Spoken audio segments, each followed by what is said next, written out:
You hear that bum, ba-da-da-dum, bum, bum, and I'm like, well, it's time to go to work. I'm past patiently waiting, I'm passionately smashing every expectation, every action's an act of creation. I'm laughing in the face of casualties of sorrow. So like I was like auditioning for this like show in high school that I thought was a talent show. I was gonna like sing a little song, mom's gonna love it, and then that'll be that. But then it ended up being a musical, and they like gave me the lead in the musical, and I was like, nah, I'm not doing that. There's too many lines to learn. No way. I eventually decided to do it, and I had a great time doing it, and I just was like, man, maybe I could keep doing this as a career.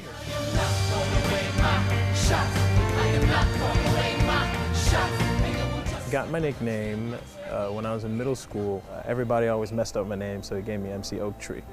That's how it started, and I hated it at first. But then when I got to college and everyone's like drunk and they're like, hey, what's your name? And I'd say my name, and then I'd be like, well, people in high school called me Oak Tree. And they're like, what, that's crazy, because like, you know, everything's awesome when you're wasted and you're 18. Whoa, shit, look at that. I get to go on stage every night literally and just like be myself, for real. Like, you know, one of my friends came from college, she came the other day and she was like, yo, oh my gosh, like I was watching you on stage and I was just like, that's just Anthony. That's him. That's exactly like, that's what he does. And that made me feel good, you know, that made me feel like, all right, you're doing something right.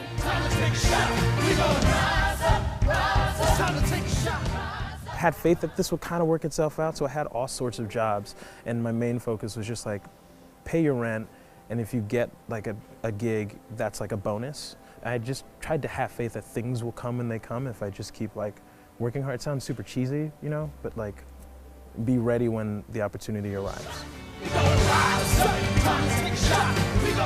The music is like nothing I've ever done for an audition, so I was like particularly excited about, you know, getting in the room with Lynn and Tommy and getting to actually like rap, you know, and getting to sing. Yeah, a good friend of mine who gave that to me when we were like teenagers. I would play at his house and love that Hulk figure. I remember this, and he handed it to me, and because it like screams as you do. There are not many Hulk figures that do that. That's a Hulk bear a good friend of mine got me. There's a bunch of like fan art, you know, which is really remarkable. A fan made this.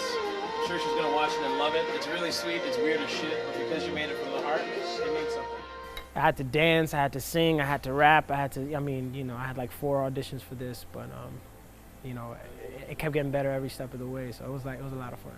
It differs from other musicals in the music, the subject matter, and the casting.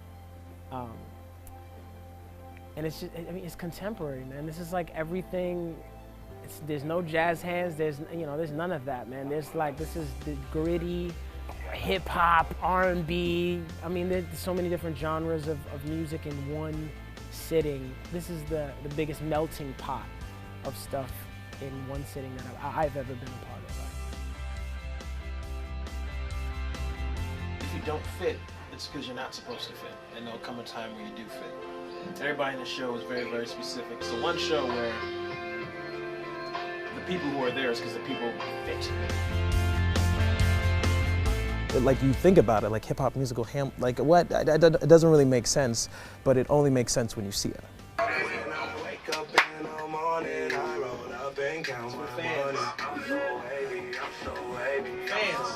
But again, it's like, it's the Wild West sometimes with Broadway. It's like, who knows? You think something's great and people are like, no, we kind of hate it. And it closes in like 6 months.